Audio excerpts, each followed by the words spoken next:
It was 5:47 a.m. when Officer Melanie Cruz's flashlight caught the glint of something metallic beneath the frost-covered grass. At first, it looked like a discarded keyring, but as she knelt closer, her breath caught in the cold air. It wasn't keys. It was a wedding ring engraved. The inscription read, "Until the very end." Just 20 feet away, buried beneath the leaves and silence of the Michigan woods, lay the body of Emma Cartwright, mother, artist, and missing for 46 days. But the most chilling part? Her husband, Evan, was the one who reported her missing, and no one suspected him. Not then. Emma and Evan Cartwright were the kind of couple neighbors called picture perfect.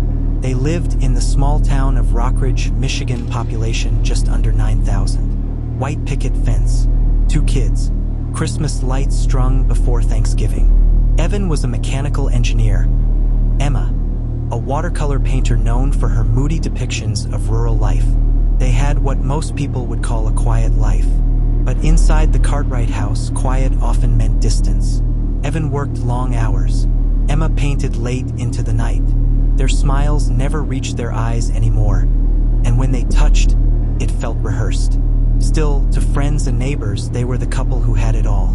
Until the morning of November 14th, when Evan called 911 with panic in his voice. "My wife's missing. She left last night for a walk and never came back. Her phone's here and so are her keys. Please send someone." The dispatcher's voice was calm. The husband's was not. Local authorities launched a search. Flyers were posted, the woods combed, and the community rallied. But as the days turned into weeks, something didn't add up. Detective Alana Pierce was assigned to the case. Methodical, intuitive, the kind who believed people's eyes more than their words. Emma's phone showed no activity after 9:03 p.m. A missed call from her sister. Security footage from the neighbor's front door camera captured Emma walking out into the fog at 8:56 p.m. Hood up, hands in her coat pockets. But there was no footage of her coming back. Then there was the husband.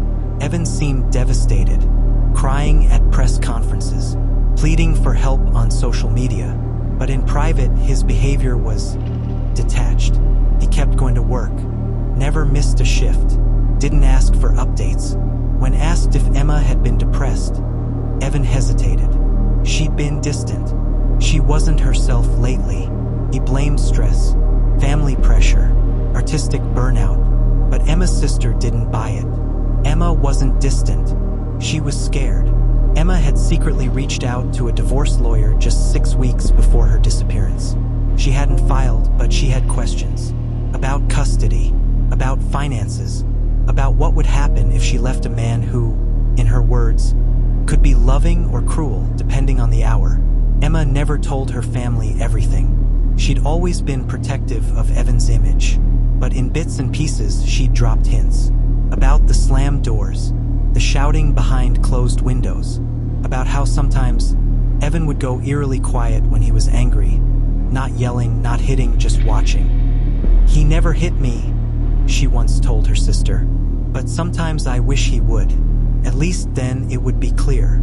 46 days later, a hunter named Gary Melton stumbled on a shallow grave off County Road 18. The body was partially exposed from a recent rainstorm that washed the soil loose. Detective Pierce was called in immediately. The remains were identified quickly. It was Emma. She had a broken wrist, bruises on her neck, and mud in her lungs. She'd been buried alive. Evan was brought in for questioning. He was calm, too calm. "I loved my wife," he said. "She must have met someone out there that night. We were working things out."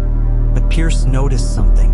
The autopsy showed Emma's time of death was closer to 10 p.m., roughly an hour after she was last seen, which meant she had likely been killed very close to home. They got a warrant to search Evan's car. There, under the spare tire, they found dirt that matched the soil from Emma's gravesite, and a shovel with blood traces washed but poorly. Still not enough to charge. A month later, a man named Jared Horn walked into the Rockridge Police Department. He was shaking, pale, clutching a brown envelope. "I have information about the Cartwright case." Inside the envelope was a USB stick. contained audio recordings, surveillance footage, and a note. He paid me to help move the body, but I didn't kill her. Jared was a former co-worker of Evan's. They'd lost touch after a falling out over stolen tools. But 2 months before Emma vanished, Evan had contacted Jared with a strange offer. I need help handling something, just some cleanup. I'll pay you $10,000. What Jared didn't expect was to be asked to help move a body. The footage on the USB showed Jared's truck near the drop site the night Emma disappeared. Evan's silhouette could be seen faintly beside him. Still, Jared claimed he didn't know what was in the tarp until it was too late. He claimed Evan threatened him. There was no direct evidence Evan killed Emma, just that he moved her body. And in Michigan, that meant something chilling. Without proof of the killing, no murder charge, just obstruction, evidence tampering. Emma Cartwright walked free after posting bond. He was never charged with murder. The case remains technically unsolved. Detective Pierce never closed the file. She believes Jared knew more than he said. And she believes Evan's revenge wasn't spontaneous. It was calculated, cold, inevitable. But what no one expected was what would come next. 6 months later, a new woman moved into Evan's house. Her name was Camille. She looked almost exactly like Emma, too much like Emma. And 3 days after she moved in, she vanished too. Camille Delaney, 32, was not from Rockridge. She had relocated from Dayton, Ohio. She worked remotely as a freelance content manager for a parenting blog, was quiet, and largely kept to herself. According to her landlord, Camille had broken her lease early. She said she was moving in with someone special. The new beginning came after a year of heartbreak, her father's cancer death, a drawn-out breakup, a spiral of depression. To friends, she told a familiar story. I finally found someone who sees me, who listens. It feels too good to be true. It was, because that someone was Emma Cartwright. And what Camille didn't know, what she couldn't know, was that she wasn't his first fresh start. She was his pattern. Camille's last known contact was a voice note sent to her best friend Mia on March 3rd at 7:08 p.m. Evan's been acting weird since I brought up a box I found in the garage. Like panicky. I joked about it being Emma's stuff and he got stone cold. Then he told me never to go in there again. I'm honestly kind of scared. She ended it with nervous laughter. But she never sent another message after that. 3 days later, Mia called Rockridge PD to report Camille missing. At first, authorities hesitated. Adults had the right to disappear. But when Mia mentioned Emma Cartwright's name, Detective Alana Pierce, now off the force and working private cases, took notice. She'd never stopped following Evan. She'd just stopped trusting the system to catch him. Pierce began digging into Camille's digital trail. Her Instagram had gone dark. Her Slack activity showed no logins since March 4th. Her phone pinged last on a tower just 2 miles from Evan's home. Then nothing. Pierce reached out to Camille's mother, Anita, who revealed Camille had sent her an odd package a week before going missing. Contained a thumb drive and a note. If anything happens to me, give this to the police, or Alana Pierce. You'll understand why. Inside the drive were audio recordings. Camille had begun documenting Evan. On the final audio, her voice trembles. He thinks I'm asleep. I heard him dragging something downstairs. I thought I saw blood on his sleeve earlier.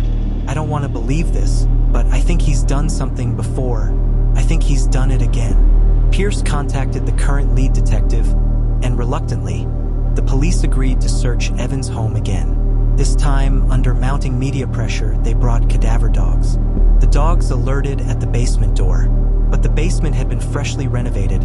New floors, repainted walls, a deep freezer recently installed. Inside the freezer, nothing. Yet beneath the floorboards was a void. When they pulled up the wood, they found a sealed crawl space. Inside were 2 garbage bags. One held women's clothing, stained and torn. The other, a burner phone, a rope, duct tape, and a black notebook. The entries were cryptic, numbered dates, short notes like E9:04 p.m. C. Too curious, already asking. Pierce felt her stomach drop. He was documenting them, stalking his own partners, plotting. But once again, no body, no DNA evidence tying Evan to Camille's presumed death. Just suspicion. He was brought in, questioned, and released. In the absence of a body or definitive evidence, the prosecutor wouldn't file murder charges. Again. But Evan was now a marked man. Local media painted him as a predator. Women in town whispered in grocery store aisles. Someone spray-painted "killer" across his garage. But Evan didn't hide. He gave smug interviews. They can't prove anything because there's nothing to prove. Tragedy follows me. I don't cause it. Still, he never filed a lawsuit for defamation. As if he didn't care. Or as if he enjoyed the fear. 2 months after Camille's disappearance, a new figure entered the scene. A teenager named Luis Alvarez, 17, walked into the police department with his father.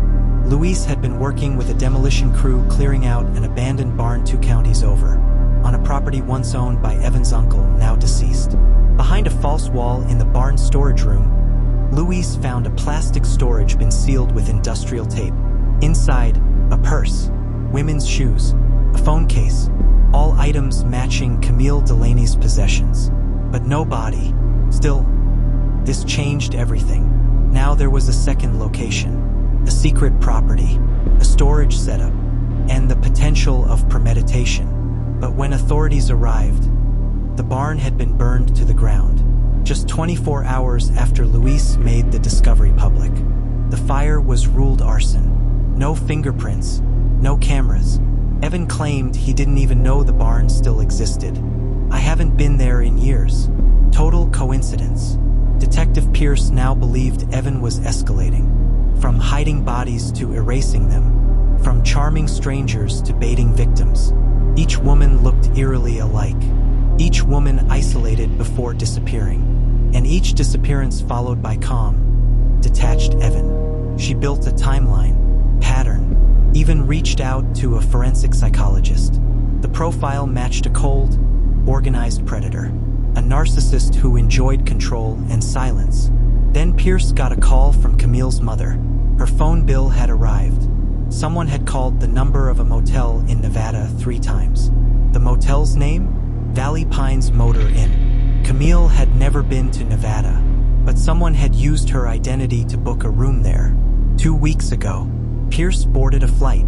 At the Valley Pines, room 112 was already cleaned out. No sign of Camille, but the manager remembered something strange. A woman had checked in. She wore sunglasses, didn't speak much, paid in cash. Then a man came by 2 days later, said she left early, claimed he was her brother. He left with her bag. Pierce requested the motel's security footage. The system was old, grainy, but clear enough. The timestamp reads, April 22nd, 3:41 p.m. The man picking up the bag? Emma Cartwright. But the woman who checked in? It wasn't Camille, and she was still alive. She gave a false name, paid in cash, never left the room except to collect ice, and she checked out without a word. But in a stroke of luck, the motel clerk, habitually cautious, photocopied her ID. It was fake, but the photo was real. Her face was finally matched to a background facial recognition database. Sophia Lynn Randall, age 29, a freelance journalist last seen in Fort Worth, Texas, just 7 months earlier. Reported missing by her editor. Case closed, they thought, until she turned up alive and terrified. Sophia was found 2 towns over, working under the name Claire Green, as a waitress in a roadside diner. Detective Alana Pierce approached gently. Sophia backed away at first, visibly shaken, trembling. He told me I'd disappear like the others, that no one would believe me. Eventually, she agreed to talk. Sophia had gone undercover.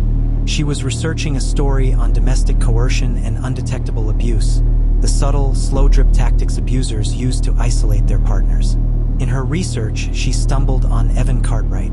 Something about his interviews seemed off, too polished, too curated. And when she saw his eyes in a photo beside his wife Emma, something clicked.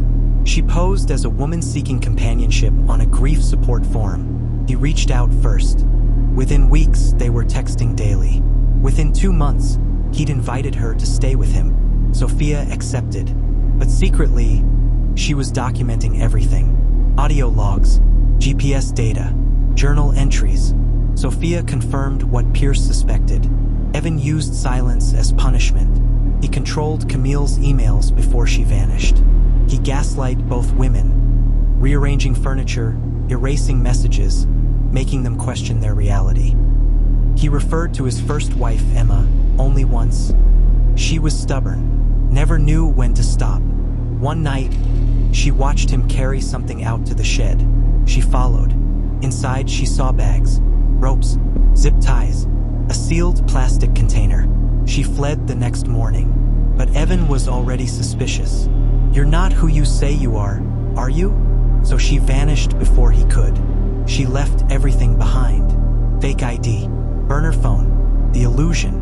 She checked into the Nevada motel to hide, hoping he'd think she ran. Instead, he found her bag. She feared what he might do next. Sophia agreed to help on one condition. She wouldn't testify, but she would give everything she documented. Her files included voice recordings of Evan speaking about finishing what he started, photos of bloodstains in the garage, an audio log of Camille's faint crying in the background one night, after she had already been reported missing. That was the break they needed. Police moved in. They arrested Evan Cartwright at a gas station outside Rockridge. He was headed west. Inside his trunk, duct tape, zip ties, a loaded Glock, and an envelope with cash. Prosecutors now had a mountain of circumstantial evidence and a living witness. It was one of the most anticipated trials in Michigan history. Evan Cartwright was charged with first-degree murder, Emma Cartwright; second-degree murder, Camille Delaney; attempted abduction, evidence tampering, and obstruction of justice. The trial lasted 21 days. Evan pled not guilty. His lawyers painted him as the real victim, framed by an unstable woman with a vendetta. But the jury didn't buy it. On day 22, the verdict came in. Guilty on all counts. He was sentenced to life without parole. Emma's family finally had answers. Camille's body was never found, but her death was legally recognized. Sophia, who risked everything, published a long-form article titled "Inside the Mind of a Monster: How I Lived with a Killer." It went viral. She never gave interviews, never appeared on TV. She disappeared again, this time on her own terms. 6 months into his sentence at Coldwater State Prison, Evan Cartwright received a letter. It had no return address. The handwriting was tight, precise. It read, "You thought you erased me, but I never left. I watched you lie. I watched you smile for the cameras. You looked proud. I hope that smile fades in the dark. You won't know who I am, but I know everything about you." The envelope had no DNA, no prints, and Evan, he hasn't spoken a word since. He sits alone in a cell he can't charm his way out of. And somewhere out there, someone is still watching him. If you were captivated by this chilling true crime story, don't forget to like, subscribe, and turn on the notification bell so you never miss an upload. Backhand index pointing down, drop a comment below. Do you think justice was truly served? Was Evan Cartwright a calculating killer? Or are there still secrets buried in the dark?